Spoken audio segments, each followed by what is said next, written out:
Bonjour, je vous présente cet ouvrage. Paul Valéry, L'homme et la coquille.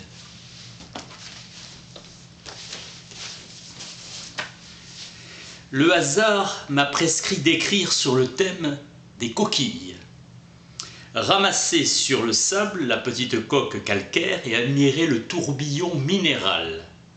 J'ai médité mon thème inattendu. Je ne savais rien des mollusques. L'ignorance est un trésor, certains la gâtent en s'instruisant. Chaque mot recouvre un puissant fond, où les questions éveillent un écho. Notre intellect est toujours confondu à l'expérience. Les coquilles sont mystérieuses au regard métaphysique, alors que l'artiste peut longuement les examiner. Des milliards d'exemplaires, tous différents les uns des autres. La nature vivante se joue de cette relation de la forme avec la matière. Travail composé à chaque instant, réussir à joindre la substance avec la figure de son objet. L'être inarticulé dont l'œuvre peu à peu se distingue de la chair et se détache progressivement de l'état vivant, comme par une suite d'équilibre. Le tourbillon crée son temps propre, le rythme des aspérités régulières et du mouvement indivisible. Tout à coup, il faut en finir et la nacre intérieure, avec le revêtement plus rude, se raccorde. Les innombrables solutions déconnectent l'esprit, modulées à merveille. C'est pour moi le comble de l'art.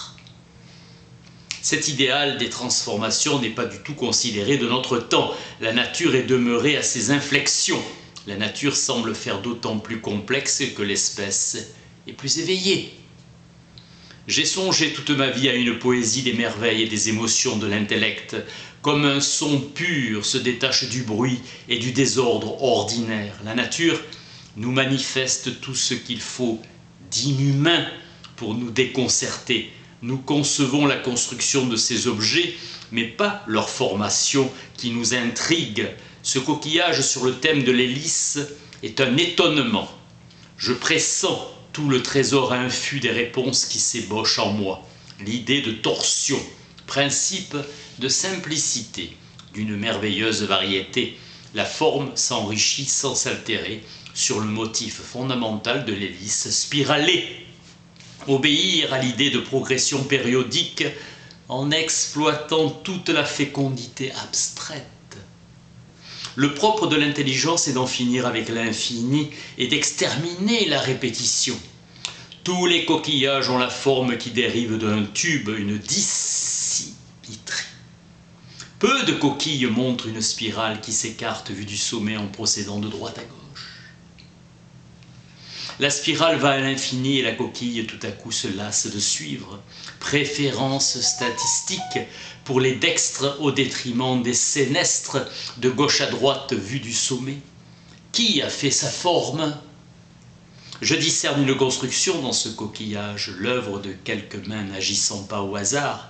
Je me demande qui l'a fait, à quoi nous reconnaissons un objet fait ou pas par l'homme. Un silex, l'homme ou le hasard. Le mystère intime de l'énigme intacte se resserre. Je caresse ce joyau minéral, je le compare à un caillou. En cassant les deux, le caillou devient plusieurs cailloux, la coquille demande un tout. L'unité m'impose l'idée d'une idée, directrice de l'exécution. Quelqu'un l'a fait, mais pourquoi ? Cette action n'est pas humaine et nous ne la comprenons pas. Des animaux construisent des ruches ou des nids. Je ne vois pas l'utilité. Je l'avoue à l'oubli. Inconsciemment, nous refusons distraitement l'avenir à ce qui nous sert à rien. Mais à quoi sert ce que produisent les artistes ? La philosophie consiste-t-elle à faire semblant d'ignorer ce que l'on sait et de savoir ce que l'on ignore ? Douter de l'existence et parler sérieusement de l'univers. Comparer notre mode de fabriquer au travail de ce qu'on nomme nature, la produisante ou la productrice, puissance génératrice. C'est l'homme qui fait la nature ou le remarquable hasard. La certitude, c'est la surface d'expérience commune. Un mollusque émane, laisse sointer sa coquille. Une moitié de son organisme s'atrophie. La partie droite, pour la plupart, la masse restante s'est ployée en demi-cercle, puis se tord. À l'extérieur, la coquille s'exsude et se solidifie. Le principe de causalité nous conduit à imaginer, en substituant nos combinaisons à nos lacunes. Les plus précieuses découvertes sont inattendues et sont d'effets inhumains qu'aucune imagination n'eût pu prévoir. Notre connaissance des choses de la vie est insignifiante. Je ne sais que ce que je sais faire. Peu de prise sur la nature vivante qui est la nôtre. Notre esprit est défié par tout ce qui naît sur la planète. La coquille illumine nos limites, la nature vivante, et pas le hasard est responsable. Notre idée de l'utile n'a hors de l'homme et de sa petite sphère intellectuelle aucun sens. La fabrication de la coquille est chose vécue et non faite. La nature vivante ne sait pas façonner directement les corps solides. Elle use de l'état liquide ou fluide et en sépare lentement les éléments solides de sa construction. Tout solide actuel a passé par la phase liquide. La vie, pour modeler ses organes solides, ne peut disposer que de solutions, de suspension ou d'émulsion.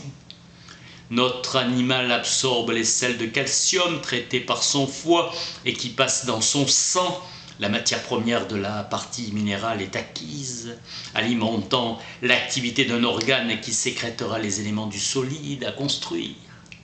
Cette masse musculaire, le pied avec lequel le mollusque se déplace, la coquille se formant constitue l'habitacle et son refuge. Il faut alimenter d'énergie et de minéral toujours renouvelé le manteau, organes et viscères de la bête, qui construit ce qui dure, son antre, sa demeure, sa forteresse, son chef-d'œuvre. Paul Valéry, L'homme et la coquille. Merci.